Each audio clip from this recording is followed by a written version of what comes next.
कहते हैं वक्त बहुत कम है दोस्तों, कुछ ऐसा कमाल करके दिखा दो। कुछ लोगों को मैं जगाता हूँ, कुछ लोगों को तुम जगा दो। तो जिस प्रकार का काम आजकल चल रहा है, विद्यार्थी सभी प्रोटेस्ट कर रहे हैं, तो यह सभी काम किसी एक के बस का बिल्कुल भी नहीं है। अगर सब लोग मिलजुल के काम करेंगे तो ही ये सभी चीजें सफल हो पाएंगी।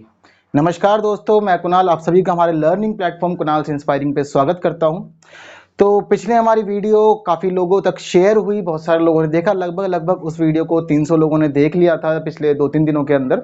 तो एक कोशिश थी हमारी तरफ से भी लोगों तक जानकारियां पहुंचाने की, और कहीं ना कहीं मैं इसको सफल मानता हूं। अगर ये एक इंसान तक भी पहुंचती तो भी मैं इसे सफल मानता, क्योंकि कोई तो है जो इससे जागरूक हो पाया। तो सबने अपनी बहुत अच्छी भूमिका अदा की। तो आज की इस वीडियो में भी हम राज व्यवस्था को समझेंगे, यानी कि प्रशासन से जुड़ी हुई कुछ चीज़ों की आज हम चर्चा करेंगे। साथ ही साथ जब मेरी पिछली वीडियो आई थी तो उसके बाद बहुत सारे विद्यार्थियों का प्रश्न थे अलग अलग, तो आज मैं उन सभी विद्यार्थियों के प्रश्नों का जवाब भी यहीं से देने वाला हूँ। साथ ही साथ इसके अलावा हम प्रशासन जुड़ी कई अलग अलग चीज़ों को जानेंगे, और चीज़ें थमनी नहीं चाहिए, कुछ नई नई चीज़ें और होंगी तो उसके बारे में भी आपको आज बताया जाएगा। तो दरअसल सबसे पहले मैं आपको खुशखबरी दे दूँ। एक खुशखबरी यही है कि जो आप जिस प्रकार के आप लोगों के प्रयास थे, जिस तरह से हम लोगों ने हैशटैग को ट्रेंडिंग किया अलग अलग जगहों पे, ट्विटर पे, फेसबुक पे, तो कहीं ना कहीं ये सब चीज़ें लाभदायक हुई। लाभदायक कैसे हुई है? दरअसल एसएससी ने अपना नोटिफिकेशन एक रिलीज कर दिया था 1 सितंबर को ही, और उसके अंदर उसने पिछले 3 एग्जामिनेशंस के जो रिजल्ट डिले हो रखे थे उनकी डेट दे दी है। तो एक एग्जाम जूनियर इंजीनियरिंग का है, उसके अंदर तो एसएससी ने डेट दे दी है कि उसका जो रिजल्ट है वो 21 सितंबर को रिलीज कर दिया जाएगा। वहीं इसके अलावा एमटीएस 2019 का एक टियर 2 का रिजल्ट रह रहा था, तो उसकी डेट भी आ गई है, वह रिजल्ट भी 31 अक्टूबर को घोषित कर दिया जाएगा। साथ ही साथ सीजीएल 2018 था, उसका टियर 3 का रिजल्ट रह रहा था, तो उसकी डेट भी आ गई है, 4 अक्टूबर को वो करा दिया जाएगा उसका रिलीज भी। तो कहीं ना कहीं यह भी हमारी एक सफलता है, तो इसे सफलता के तौर पर ले।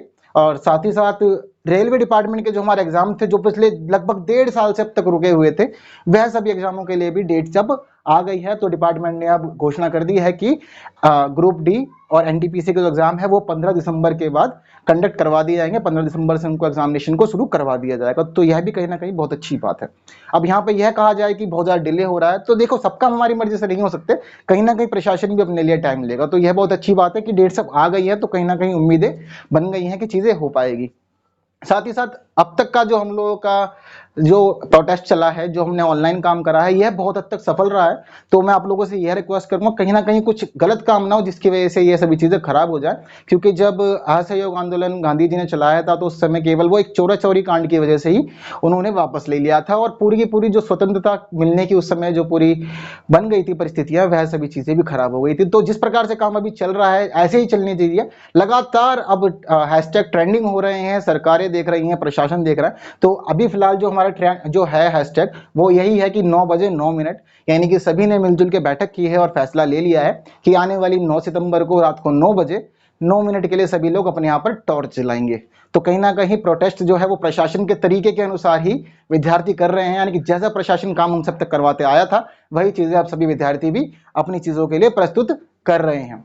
वहीं ना कहीं एक चीज और देखने वाली है कि सभी विद्यार्थी इन सभी चीज़ों से बहुत ज़्यादा परेशान है। तो बहुत सारे लोगों के क्वेश्चंस थे, तो सबसे पहले मैं आप लोगों के क्वेश्चंस के जवाब दे देता हूं। तो एक स्टूडेंट था, उस स्टूडेंट ने मेरी वीडियो देखने के बाद मुझसे डायरेक्ट क्वेश्चन यह किया कि सर अब ये तो बता दो कि आगे पढ़ना है या नहीं पढ़ना है। तो उसका क्वेश्चन देख करके मुझे काफ़ी हंसी आई थी। तो आप सभी लोगों से यही कहना चाहूँगा कि देखो, व्यवस्थाओं में गड़बड़ियां हैं तो वो सुधर जाएंगी, और ये जो चीज़ें चल रही हैं वो इसीलिए ही चल रही हैं। कृपया अपनी पढ़ाई ना रुकने दें, क्योंकि अगर आने वाले समय में मान लीजिए जिस तरह से रेलवे की डेट्स आ गई हैं कि 15 दिसंबर ऑनवर्ड्स एग्जामिनेशन कंडक्ट करवा दिए जाएंगे, तो सभी परीक्षाओं की डेट्स आएंगी, तो एग्जाम्स तो होने ही होने हैं, और गवर्नमेंट को जाहिर सी बात है प्रशासन चलाने के लिए लोगों की जरूरत तो पड़ेगी। तो इसीलिए अपनी पढ़ाई ना रुकने दे बिल्कुल भी। एक कंटिन्यूटी जो आपने बना रखी है करंट अफेयर को लेकर के, अपने सिलेबस को लेकर के कंटिन्यू पढ़ते रहिए, अपने पढ़ाई को प्रॉपर टाइम दीजिए। बाकी हाँ, हमारा जो इस टाइम प्रोटेस्ट चल रहा है, ये प्रोटेस्ट कोई बहुत ज्यादा खास नहीं है कि सड़कों पर उतरना है, अपना बहुत ज्यादा टाइम देना है। केवल हम लोगों को हैशटैग ट्रेंडिंग्स कर रहे हैं, तो यह काम आप अपने घर पे रह करके भी बड़े ही आराम से कर सकते हैं। वहीं साथ ही साथ एक क्वेश्चन मुझे यह मिला था कि कितने टाइम तक हो सकता है चीजों को मैनेज करवा लिया जाए, चीजें सफल हो जाए। तो देखो अब तक तो क्या है कि रेलवे की डेट्स तो आ गई हैं, वहीं इसके अलावा जो जो एग्जामिनेशन और रुके हुए हैं, जो स्टेट एग्जामिनेशन हैं, उनकी डेट्स भी अब धीरे धीरे आने लग गई, यानी कि सभी प्रशासन जाग रहा है। और कहीं ना कहीं देखो मीडिया से भी बहुत ज्यादा मदद अब मिलने लग गई है हम लोगों को। तो मीडिया बहुत ज्यादा हेल्पफुल है हम लोगों के लिए। अब अलग अलग न्यूज चैनल्स पे हमारे जो जो मेन टीचर्स हैं यूट्यूब के, जो बहुत बड़े बड़े प्लेटफॉर्म्स हैं, उनकी वीडियोस दिखाई जा रही है, कहीं ना कहीं वो भी अब इस चीज की तरफ आ गए हैं। वहीं साथ ही साथ जो हमारे न्यूज़पेपर्स है, तो न्यूज़पेपर्स में मैंने खुद भी देखा कि बहुत सारे आर्टिकल्स अब हमारी समस्याओं से जुड़े हुए आने लग गए हैं। वहीं साथ ही साथ विपक्ष को भी देखा जा रहा है कि विपक्ष अब हमारे मुद्दों को उठा रहा है, तो ये भी एक बहुत अच्छी बात है। लेकिन जिस प्रकार से काम अभी तक चल रहा है, वह उसी तरह से काम अभी भी चलते रहना चाहिए। यानी कि हम अब तक गांधी जी के सिद्धांतों पर चल रहे थे और आगे भी हमें गांधी जी के सिद्धांतों पर ही चलना है। तो गांधी जी के सिद्धांत से तो आप भली बात परिचित है, आप प्रतियोगिता परीक्षाओं के विद्यार्थी हैं। तो गांधी जी के सिद्धांत वही थे, शांति, अहिंसा, सत्याग्रह। तो हमें सत्याग्रह के मार्ग पर चलते रहना है, साथ ही साथ अहिंसा नहीं करनी है, अहिंसा के साथ में रहना है, कहीं पे भी हिंसा नहीं करनी, अपने घर पे बैठे रहना है आराम से, जो बातें हैं वो अपनी अभिव्यक्ति करनी है, ट्विटर के माध्यम से, फेसबुक के माध्यम से, जो हमारा चल रहा है अब तक, वही सभी चीजें करनी है। हमारे हैशटैग्स को ट्रेंडिंग करते रहिए और सभी का सहयोग बहुत ज्यादा जरूरी है इसके अंदर। एक एक ट्वीट भी बहुत ज्यादा जरूरी है, तभी चीजें बढ़ती हैं धीरे धीरे। और ये चीजें सफलता जो मिली है वो भी इसी की वजह से मिली है। तो गांधी जी के इन सिद्धांतों पर चलते रहना है, साथ ही साथ शांति बनाए रखनी है, थोड़ा पेशेंस रखना है। जहां हम रेलवे के एग्जाम के लिए 1.5 साल तक रुके, वहां 2 महीने और सही क्या परेशानी आ जाएगी, कोई बहुत बड़ी बात नहीं है। तो इस प्रकार से पेशेंस बनाए रखिए, तो ये सब चीजें अब धीरे धीरे सुधरती जाएंगी कहीं ना कहीं पे। तो प्रशासन की नजर अब इन चीजों पे पड़ रही है। वहीं साथ ही साथ मैं आपको ये बता दूं कि कुछ और क्वेश्चंस भी थे, जैसे कि पढ़ाई को लेकर के अब क्या किया जाए, ज्यादा टाइम किधर देना है। मैं देख रहा हूँ बहुत सारे लोग क्या कर रहे हैं कि कुछ बहुत ज्यादा स्ट्राइक चल रही है ऑनलाइन प्लेटफॉर्म पे, लगातार लाइव चली आ रही है, ठीक है। तो कहीं ना कहीं विद्यार्थी उस पर भी बहुत ज्यादा इंगेज हो रहे हैं, उनकी पढ़ाई डिस्टर्ब हो रही है। तो इस प्रकार के किसी भी स्ट्राइक की कोई ज्यादा जरूरत नहीं है। जो हमारा काम है वास्तव में वो ट्विटर्स वगैरह के माध्यम से होता जा रहा है। और डेली की बहुत सारे लोग कोई 10 मिनट की, कोई 15 मिनट, कोई आधा घंटा की वीडियोस निकाल निकाल के बातें उठा रहे हैं, और वो वीडियोस भी कंटिन्यू सर्कुलेट हो रही है, लोग फैला रहे हैं उनको भी। तो वह भी कहीं ना कहीं मददगार रहेगा इन चीजों के लिए। तो इसलिए सबके लिए जरूरी है कि आप अपनी पढ़ाई करते रहें, और अध्यापकों के लिए भी यह जरूरी है कि टीचर सभी बच्चों को पढ़ाते रहें। यह समस्या केवल दिल्ली या एसएससी से जुड़ी हुई नहीं है। थोड़ी सी प्रशासन की बात कर ली जाए। अब तक हमने केवल एसएससी को और रेलवे को लेकर के बात करा, दरअसल ये बहुत बड़े प्लेटफॉर्म्स है, दोनों ही सेंट्रल प्लेटफॉर्म है। तो इसीलिए सबकी नजरों में ये चीजें तो थी, तो इसीलिए इनको लेकर के बात हो गई है। लेकिन इसके अलावा बहुत सारी चीजें और भी हैं जिनकी वैकेंसीज निकली, जिनकी फीस ले ली गई, और लेकिन एग्जाम्स के बारे में कोई भी बात नहीं बताई गई। जब नोटिफिकेशन निकलते हैं तो उससे में तो बताया जाता है कि हाँ एग्जाम 2 महीने में, 3 महीने में कंडक्ट करवा दिया जाएगा। तो ऐसा ही एग्जाम था, मैं बताता हूँ आपको। एग्जाम का नाम था CISF मिनिस्ट्रियल हेड कांस्टेबल की पोस्ट पर निकला था वो। बहुत सारे लोगों ने भरा था, जर्नल के लिए, ओबीसी के लिए 100 फीस थी उसके अंदर। तो इस एग्जाम को निकले हुए लगभग लगभग 1.5 साल हो गया। वहीं इसका जो फिजिकल था वो पिछले साल ही हो चुका था। और उसके बाद जो विद्यार्थी थे, उन विद्यार्थियों को यह कहा गया कि आपके पास 2 महीने में नोटिस आ जाएगा और आपके एग्जाम होगा, रिटर्न एग्जाम, तो आपको फिर उसमें पार्टिसिपेट करना है। तो जिन लोगों ने फिजिकल क्वालिफाई कर लिया था, उन लोगों के पास भी आज तक कोई सूचना नहीं है चीज को लेकर के। ये बहुत बड़ा मुद्दा कहीं ना कहीं बनना चाहिए, जो अब तक नहीं उठ रहा है, क्योंकि एक बहुत बड़ी संख्या थी जो उसमें पार्टिसिपेट करना चाहती थी। ये जो वैकेंसी है ये डायरेक्ट गृह मंत्रालय के तहत आती है, और गृह मंत्रालय की इसके ऊपर बिल्कुल भी नजर नहीं है। उस समय जब वैकेंसीज निकाली गई थी तो उस समय ऐसा दिखाया गया था कि बहुत ज्यादा जरूरत है, कहीं ना कहीं कमी पड़ रही है स्टाफ की। लेकिन 2 साल हो जाएंगे अब धीरे धीरे करते करते, तो प्रशासन की इसकी तरफ भी नजर नहीं जा रही है। वहीं कहीं ना कहीं एक समस्या मैं भी देख रहा हूँ, मैंने बहुत सारे लोगों से बात की, तो मुझे अलग अलग डिपार्टमेंट्स में अब तो ऐसा लग रहा है कि लगभग सभी डिपार्टमेंट्स में ये काम करते जा रहे हैं। यह है एक्सटेंशन वाला, यानी कि कोई ऐसा व्यक्ति है जो किसी सरकारी नौकरी पे बना हुआ है, मान लीजिए किसी व्यक्ति ने 25 साल की उम्र में कोई जॉब ज्वाइन कर ली, तो अब क्या होगा, उस व्यक्ति को कायदा यह कहता है कि 60 साल की उम्र के बाद उस व्यक्ति को रिटायर हो जाना चाहिए। लेकिन अब चीजें बदलती आ रही है, प्रशासन कुछ अलग ही मूड में दिखाई दे रहा है। वो यह है कि इस व्यक्ति से, जिसने अपनी सर्विस पूरी कर ली है, सर्विस खत्म होने के बाद भी इसको 2 साल के लिए, 5 साल के लिए एक्सटेंशन दिया जा रहा है, और इससे कहा जा रहा है कि आपको पेंशन तो मिलेगी, और साथ ही साथ आप लोगों को जो आप काम करोगे उसके हिसाब से भी आपको सैलरी पे की जाएगी। तो यानी कि यह व्यक्ति 60 साल की उम्र के बाद भी अच्छे खासी अर्निंग कर पा रहा है। वहीं प्रशासन यह नहीं देख रहा कि जो व्यक्ति लगभग लगभग 35 साल तक सर्विस का लाभ लेता रहा, हम मानते हैं कि उसमें कैपेबिलिटी थी, उसने ज्वाइनिंग की, तो इस जगह पर प्रशासन को नए लोगों को ज्वाइन करवाना चाहिए, ताकि एक नया परिवार पल सके, एक नया परिवार अपने स्रोतों को हासिल करने के लिए सक्षम हो सके।